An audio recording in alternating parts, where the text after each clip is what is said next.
We thought they were going to kill us, but instead, they gave us soap."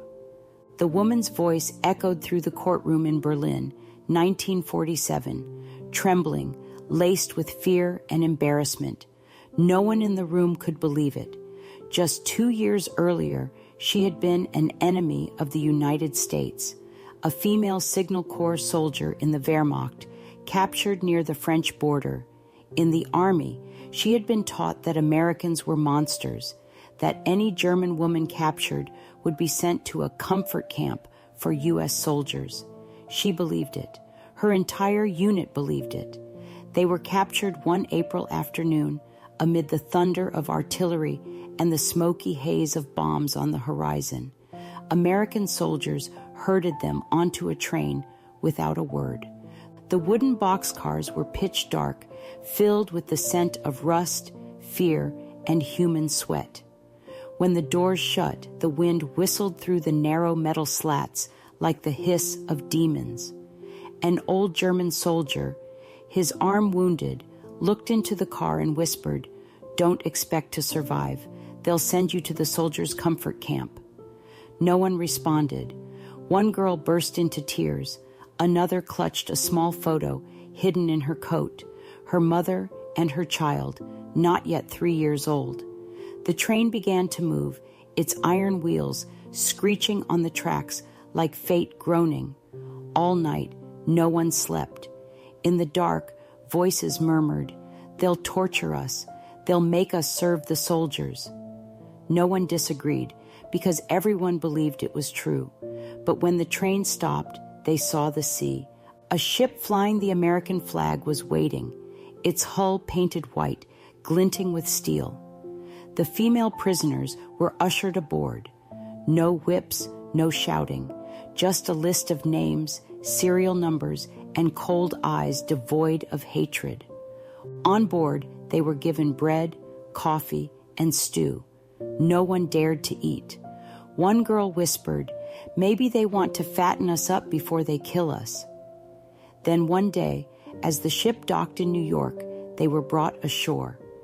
Military trucks drove them past peaceful towns, untouched homes, American flags fluttering on porches. No one spoke.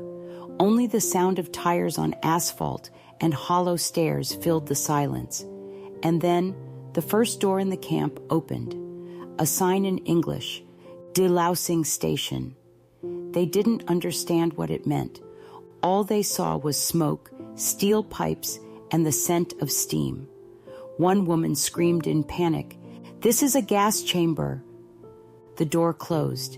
She shut her eyes, bracing for gas, but instead, warm water poured down with a faint scent of lavender. In her hand was a bar of white soap, and that was the moment when hundreds of German female prisoners burst into tears, the moment that began the story that left all of America speechless. Hot water melted over her skin, leaving behind a sensation so unfamiliar it was almost frightening. Anna stood still, gripping the bar of soap, hearing her heart pounding in her chest. All her life, she had never bathed in warm water during the war. Even in Munich, winter of 1944, her family had to melt snow just to wash their faces. And now, on enemy soil, she was touching the scent of cleanliness. As she stepped out of the room, her hair still dripping, an American nurse handed her a set of beige clothes, clean and warm. No one spoke, only their eyes, not mocking, not pitying, but calm, unreadable. Anna bowed her head to receive them, then followed the line of women walking toward a row of wooden barracks in the distance. The camp sat in the middle of a vast plain, green grass stretching to the horizon. The iron gate read, "Camp Rustin, U.S. Prisoner of War Facility." Overhead, the American flag flapped brightly in the sunlight. No one dared look up. They walked with heads down, the sound of the iron lock snapping shut behind them. Light, precise, but echoing like fate. Inside, Everything was so different from what they had imagined. No mud pits, no whips, no wires or torture posts. Instead, rows of white-painted wooden houses, porches, windows, even small vegetable gardens in the back. A bell rang, signaling dinner time. The female prisoners were led into a large building. The air was filled with the aroma of coffee, toasted bread, and stew, scents that seemed long lost in Europe. Anna stopped at the doorway. She didn't dare enter. Inside were long tables lined with shiny metal trays, with spoons, cups, and real bread. A girl beside her whispered, "Is this our meal?" Her voice tinged with doubt and fear. They lined up, each carrying a tray, passing the food counter. A tall American soldier in a white apron ladled stew onto their trays. The smell made their stomachs tighten, but no one ate right away. Anna stared at her portion: meat, potatoes, a slice of soft bread, and a cup of coffee. It all looked so real, she felt a lump in her throat. Across the table, Elsa whispered, "Maybe they want to fatten us up before the execution." Another girl replied softly, "Or maybe this is how they make us forget we're prisoners." The table fell silent. Only the faint clinking of utensils on trays and careful chewing, as if they feared doing something wrong. But then the taste spread, the saltiness of tears, the richness of butter, the sweetness of white bread. A luxury in Germany, now reduced to memory. Anna closed her eyes, swallowed the first bite, and realized she was trembling, not from hunger, but from shame. While people back home still gnawed on roots and slept in cellars, she, their enemy, was being fed under the roof of the Americans. That night, she couldn't sleep. The sound of insects outside the window, the scent of fresh wood mingled with soap.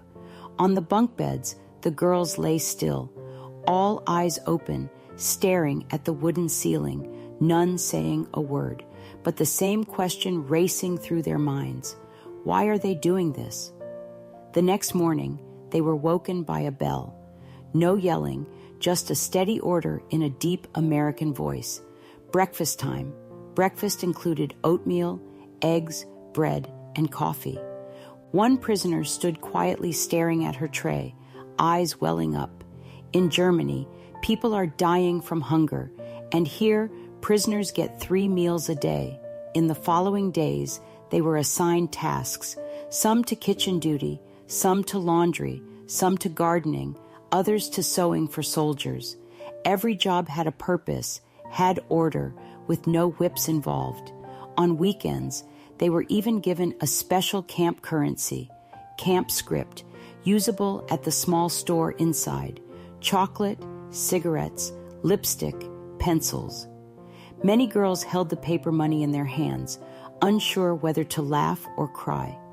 Elsa, the blonde girl, looked at a chocolate bar behind the glass and softly said, "If my mother saw this, she wouldn't believe it." Anna stayed silent. Inside her, something was shifting, quietly, slowly, like a tide beneath still water. With each passing day, the hatred began to fade, replaced by confusion. They didn't understand. How do you hate someone when your enemy treats you like a human being?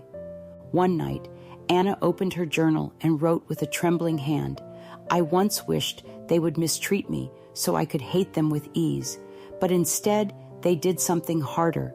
They made me feel grateful, and that is the real punishment." But compassion, when repeated day after day, ceased to feel like a miracle. It became a mirror reflecting the very humanity they had once buried. Life in the American prison camp settled into a rhythm so steady it felt eerie. No air raid sirens, no bombs falling, no nights huddled in dark shelters. Instead, mealtime bells, the sound of boots echoing on wooden walkways, and the scent of soap drifting through the laundry zone. Anna worked in the laundry room, washing American uniforms, each shirt bearing initials stitched at the collar. She folded each piece carefully, as if afraid to wrinkle a wound in someone's soul. Elsa, the blonde girl from her barrack, whispered, "Strange, isn't it? We wash the enemy's clothes and they pay us." Anna smirked faintly. "Maybe so we forget we're prisoners." But not everyone in the camp shared their view. In Barrack 7, a group of older women, once high-ranking secretaries in the army, still clung to their old beliefs. They called the Americans hypocrites. One afternoon, while Anna and Elsa were writing letters, Frau Ilse, once part of the propaganda ministry, approached, her voice sharp. "What are you writing, Weber? A thank you note? Grateful they locked you up with a smile?" Elsa frowned. "She helped me, Frau Ilse. If it weren't for Dr. Hayes, I would have died from the infection in my arm." Ilse scoffed. "They're performing for us, you fool. You really think the Americans are kind? They want us softened, so when we go back to Germany, we become their propaganda tools." The tension rose. A few others looked up. Anna calmly replied, "If this is a performance, then it's the best I've ever seen." Ilse slammed her hand on the table, eyes blazing. "Saying that is treason. A true German doesn't eat the enemy's bread, doesn't use their soap, doesn't bathe in their water." Elsa snapped. "Then what do you propose? Starve to death for pride?" No one said another word. Only heavy breaths remained. When Ilse walked away, Elsa muttered, "Maybe she's scared, not loyal." Anna said nothing. She knew, inside every German here, there was an invisible war, between resentment and gratitude, between survival and broken faith. At night, after lights went out, whispered debates continued between bunks. One girl said, "Maybe the Americans are atoning for bombing our homes." Another responded, "No, they just want to prove they're more civilized than us."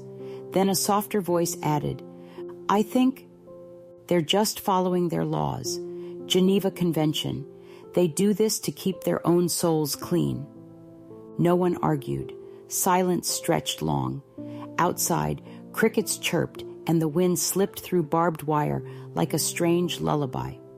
In the following days, the women began to work more. They were allowed outside the fences to tend gardens, cut grass, clean storage areas. Anna was assigned to the medical wing. There, she met Dr. Robert Hayes, an older American with graying hair and a firm gaze. At first, he avoided eye contact, his voice curt.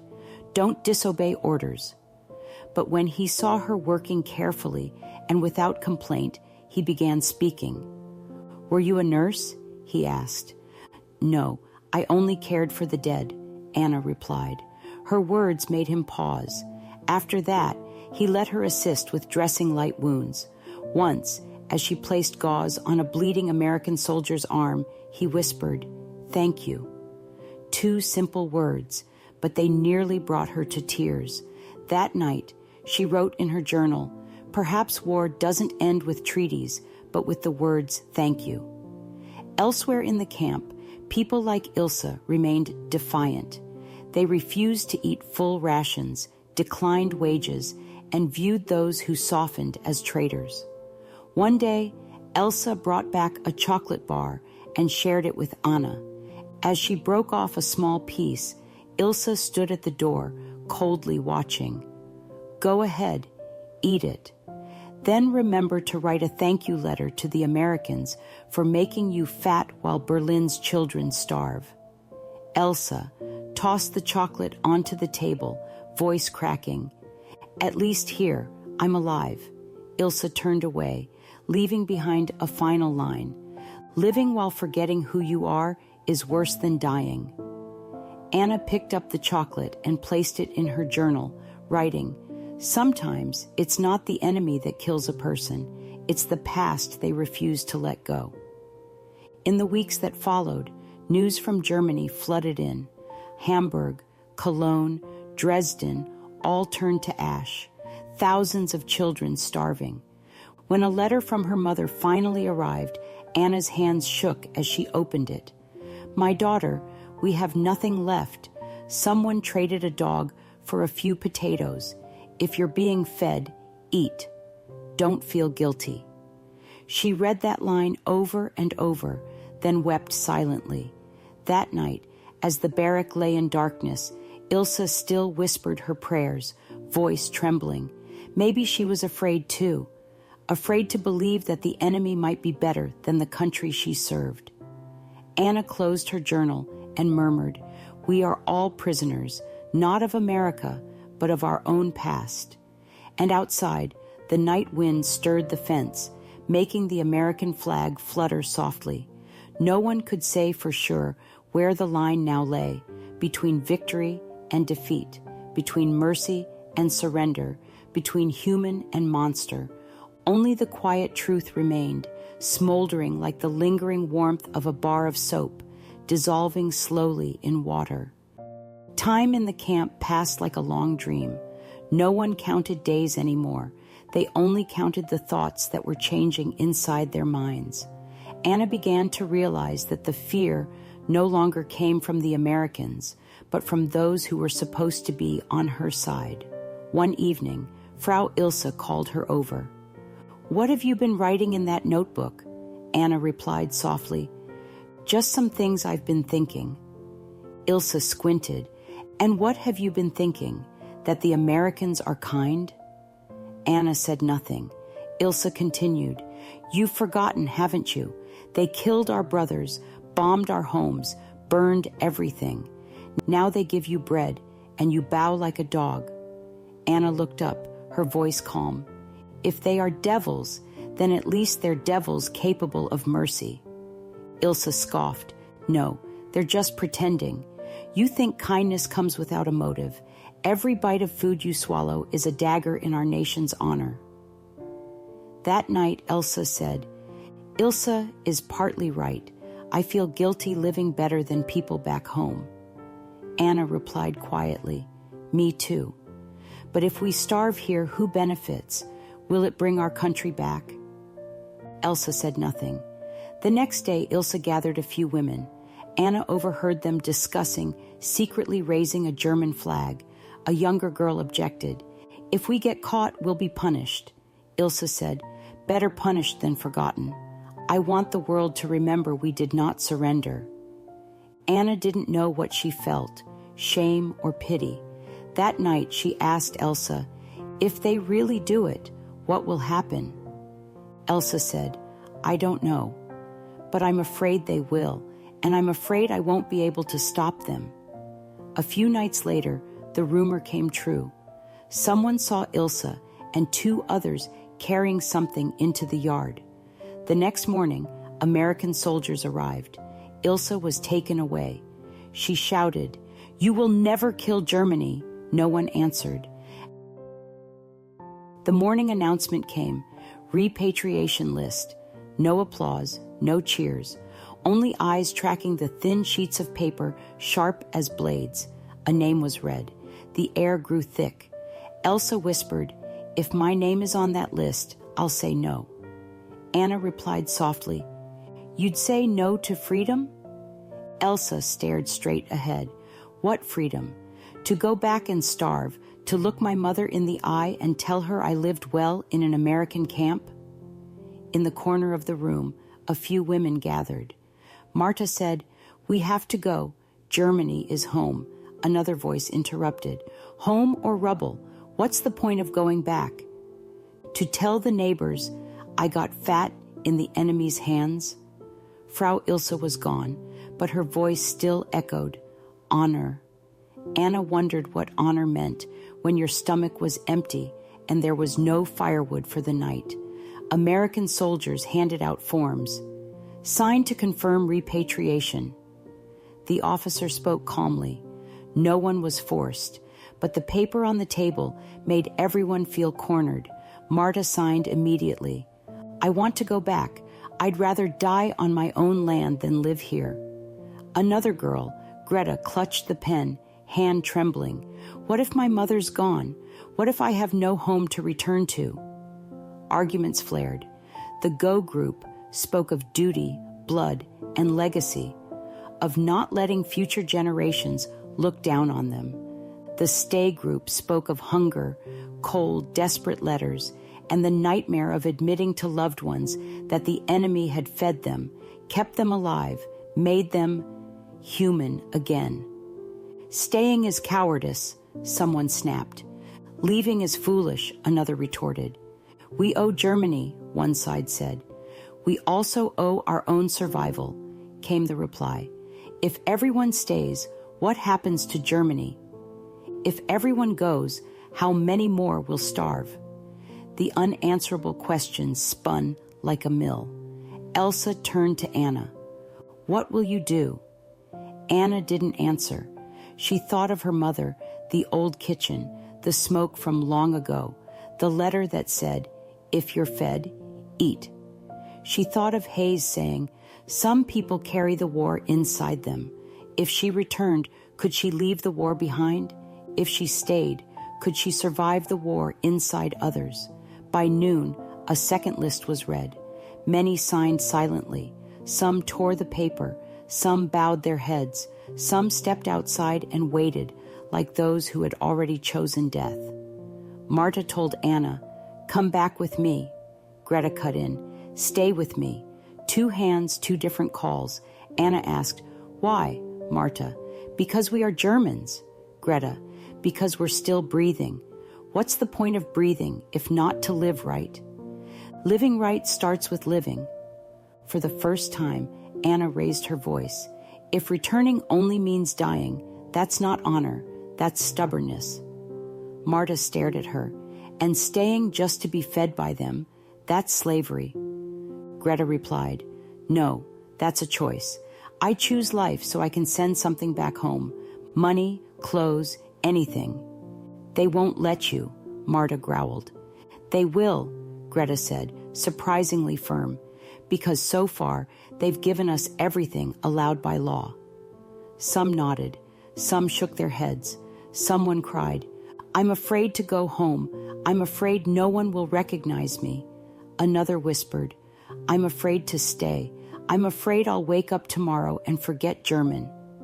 A strangled laugh burst out, then died quickly. No one found it funny. In the afternoon, the officer returned and placed another stack of forms. For those undecided, sign tomorrow. His voice held no threat, and because of that, it stirred more fear. There was no enemy left to fight, only themselves to answer to. That night, no one spoke. Elsa said, I want to stay. Anna, I need to think more. Elsa grabbed her hand. I'll speak for you if it's too late. Don't, Anna pulled back. No one gets to choose someone else's future anymore. At midnight, someone read aloud a Bible verse. Someone murmured the name of a lost city. Someone whispered the names of loved ones. No one prayed for America, but nearly everyone silently hoped it would keep doing what it had done, uphold laws, maintain order, keep them alive one more day. The next morning, a small group stood in front of the office, not entering. The officer asked, What do you need? One woman shouted, We need the right to stay. He looked at them for a long moment. I don't have that authority, but I'll pass the message. They didn't know where that message would go, what file it would land in, but in that moment, for the first time, they said something true. We want to live. In the afternoon, Anna met Hayes. She asked, If I stay, will you think less of me? Hayes, I don't have that privilege. If I go back, will you think I'm brave? I don't use the word brave for people starving. Then what am I? Human. The answer stunned Anna. Outside, Elsa waited. Have you decided? Anna nodded, but said nothing. That evening, they returned to their room, each carrying a blank sheet of paper. Elsa picked up her pen and wrote quickly. Anna stared at hers. She could hear 100 questions screaming in her head. At last, she wrote one line before signing, I want to live long enough to send something back home. When she handed in the paper, the officer read her name. Weber, you choose? Anna answered, to wait. He nodded. No blame, no advice, just a note. That night, as breaths echoed across the sleeping room, Greta cried, "What if they force us to leave tomorrow?" Anna said, "Then I'll speak up." "Say what?" Anna whispered, each word a confession and a vow. "We don't want to go home." The sentence lingered on her tongue for a long time, until it became the only truth she could bear. Tuesday morning, roll call, the final list. The officer read slowly. When he said Anna's name, she stepped forward and said, clearly, without shaking, "I wish to stay." There was a murmur, a breath, a single clap, then silence. The officer asked, "Reason?" Anna looked straight ahead, not searching for eloquence or hiding behind philosophy. "Because I want to live, and because I need time to stop hating." He recorded it. No debate, no smile. Elsa stepped forward. "I wish to stay too." Greta, "Me too." 3 voices, stitching a new seam into a torn fabric. A few others followed slowly. The rest didn't look at them, but no one cursed. Perhaps everyone understood. Every choice made today was a scar carried for life. When roll call ended, Anna returned to her room and opened her notebook. She wrote, "We didn't choose chains over freedom. We chose life over death. But if we must name our fear, here's the truth. We fear freedom more than chains." She put the pen down, not out of regret, but because she knew from now on, every word in this notebook was evidence, not for any courtroom, but before her own conscience. And for the first time since the day she was captured, she exhaled without pain.